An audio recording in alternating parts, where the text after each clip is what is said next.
Da mesma forma, afirmar que não existia prática corporal semelhante à capoeira na África, restringindo seu surgimento ao contexto dos escravos que a teriam criado nos quilombos como forma de resistência escrava, esbarra em pressupostos e fundamentos históricos.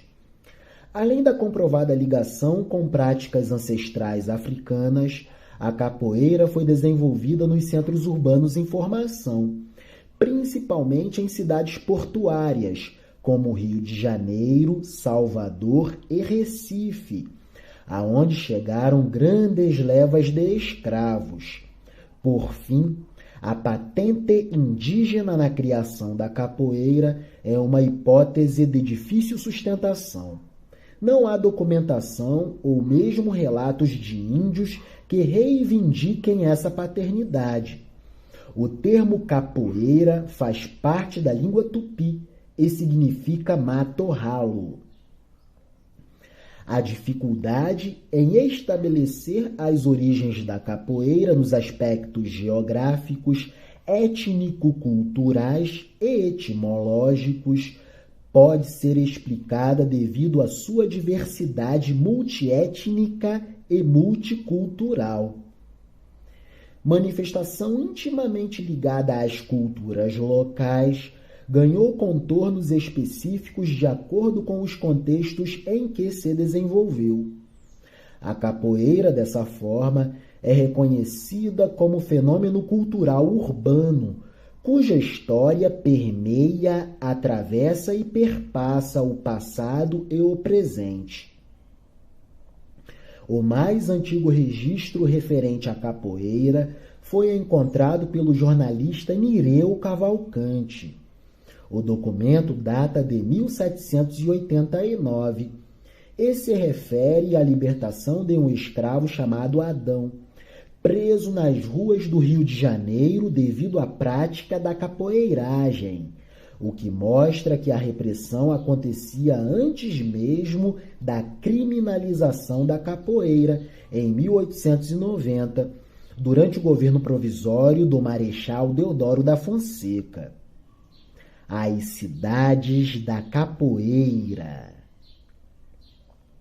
Nos anos 1990, a historiografia das investigações dos registros históricos se voltou para os estudos da capoeira no Rio de Janeiro do século XIX.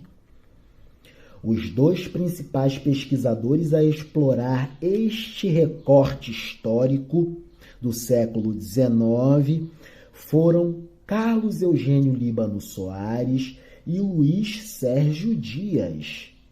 O primeiro, Carlos Eugênio, percorreu em 2 livros o período que cobre os anos de 1808 a 1890, uma trajetória que se inicia com a chegada da corte portuguesa ao Brasil, alcança o fim da monarquia, a instauração da República e termina no ano em que a capoeira foi criminalizada e a maioria dos seus praticantes na capital acabou sendo desterrada para a ilha de Fernando de Noronha. Entre 1808 e 1850, ano em que foi proibido o tráfico de escravos, existiu o que Soares definiu como capoeira escrava, a qual, segundo o pesquisador, não se restringe a uma prática cultural excludente e exclusiva de negros libertos ou livres, mas a uma tradição rebelde que tinha fortes raízes escravas e seduzia aqueles de outra condição social e jurídica, por sua maneabilidade, manejabilidade, maleabilidade, manobrabilidade, mobilidade e resistência, e podemos dizer também resiliência. O termo, portanto, não se aplica apenas aos negros escravos, mas sim ao contexto da escravidão. Difundida na capital por africanos, a capoeira se tornou motivo para troca e intercâmbio de relações culturais e sociais mais amplas. Tanto que no segundo momento estudado por Soares, 1850-1890, é possível encontrar entre os seus praticantes nomes de letrados, aristocratas e militares. O que marca nesse momento, no entanto, é a história das maltas, como eram chamados os grupos de capoeiras que disputavam a geografia da cidade. Segundo Soares, a visibilidade dos negros e homens pobres de todas as origens revela a mobilidade que os capoeiras alcançaram no contexto de segregação social sofrida pelas identidades africanas e afrodescendentes que se espalhavam pela cidade. É o desenvolvimento da capoeira no contexto urbano da cidade do Rio de Janeiro. Enquanto Soares prioriza a formação e distribuição desses grupos de capoeiras, Luiz Sérgio Dias focaliza o temor e terror que eles representavam para a sociedade carioca de meados do século XIX. A marginalização e a criminalização sofridas por seus praticantes fizeram com que as principais fontes desses dois historiadores se encontrassem nos arquivos policiais. No Rio de Janeiro, a capoeira foi duramente perseguida. Seus praticantes eram conhecidos por desafiarem a ordem policial, hostilizarem a população, provocarem brigas e correrias marcadas por cabeçadas, rasteiras e navalhadas.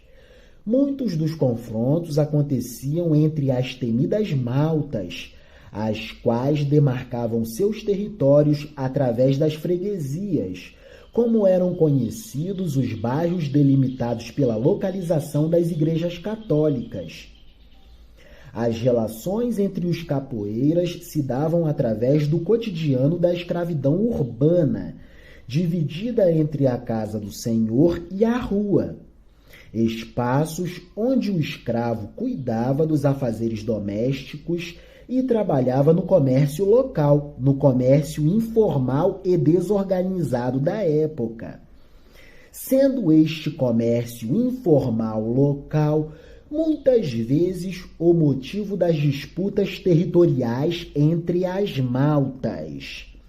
Além disso, os capoeiras causavam arruaças e brigas nos desfiles das bandas militares. Conforme escreveu Luiz Edmundo, em 1888, um ano antes da proclamação da República, cafajestes armados até os dentes ainda saem à frente das nossas bandas militares, atravessam as ruas principais, as mais policiadas da nossa cidade, as mais policiadas da nossa urbe, em pleno exercício da capoeiragem. Palavras de um historiador. Vejam, conforme escreveu Luiz Edmundo, em 1888, um ano antes da proclamação da República, cafajestes armados até os dentes ainda saem à frente das nossas bandas militares, atravessam as ruas principais, as mais policiadas da nossa urbe, da nossa cidade, em pleno exercício da capoeiragem.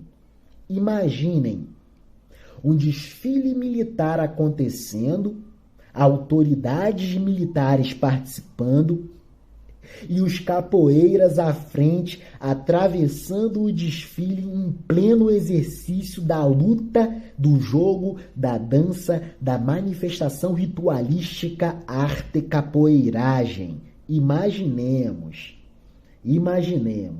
que beleza, arte capoeiragem dotada de multidimensionalidade. Que beleza, vamos lá, prosseguindo.